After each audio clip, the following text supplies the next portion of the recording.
Every day, just before the sun rises, Sarasota Marine Patrol is gearing up and hitting the water, along with hundreds of boaters. We're a coastal community.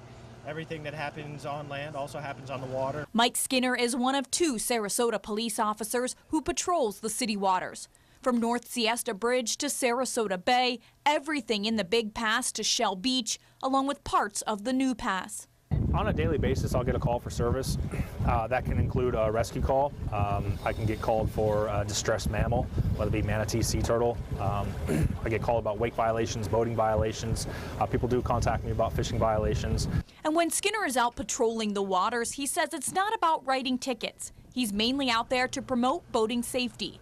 People are out here for the adventure, the excitement, the fishing, the relaxation.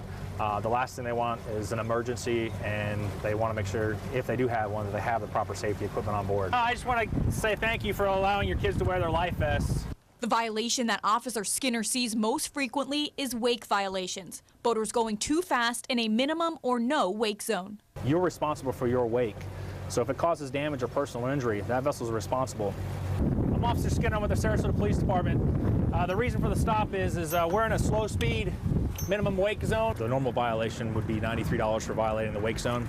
Obviously, you're probably not from the area, not familiar with the waterways. I recommend that take a look around you, look at the other activity of the boats. If they're at a slow speed, abide by that as well. Do you have questions, concerns, or anything? No, appreciate the warning, and we'll all right, keep her safe the rest of the way. All right, guys, have a great weekend. All right, enjoy your time down here. We have New Pass bait shops. We have a lot of loading and unloading. So you can imagine if a parent's handing up their child to another family member, the last thing they want to do is have a wake hit their boat and they're striking the dock. And just behind us we have active fueling. So if someone's actively putting fuel in the boat and all of a sudden that boat starts rocking back and forth, now we're looking at a possible fuel spill. Marine Patrol won't pull anyone over without a reason. But the main reasons boaters get pulled over are for things like driving under the influence, boating in the wrong channel, and not having registration stickers. Do you have your registration sticker? Yeah, I see it there. You're good.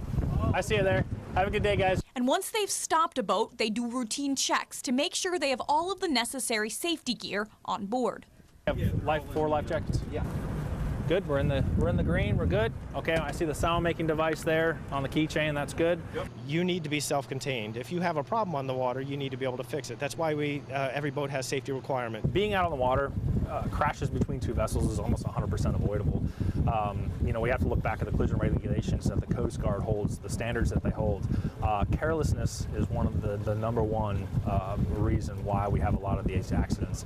As far as drinking and boating is concerned, in the state of Florida, you can be in possession of an open container and operate a vessel as long as you're not over .08. Officer Skinner says he doesn't see many drunk boaters on the water, but if he does, it's a $500 penalty. You will be arrested and you will go to jail.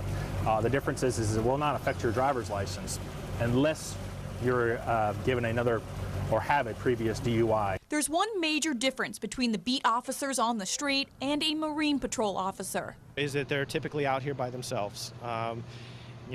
As an officer safety issue, when I'm on land and I call for backup, I'm going to have it probably within seconds, less than minutes. If you're out on the water, you can't always count on that. So officer safety is a huge concern out here because I am by myself sometimes, and there's a lot of moving parts when you stop a vessel. You got to worry about other boaters around you. You got to worry about obviously the person you're dealing with, the passengers on board, and then you have to deal with the currents. But they have plenty of other types of backup, working with almost a dozen other agencies like Moat Marine, the Sheriff's Department, and of course, the Coast Guard. From behind the badge on a boat, Jess Dowdrick, ABC 7, your Suncoast News.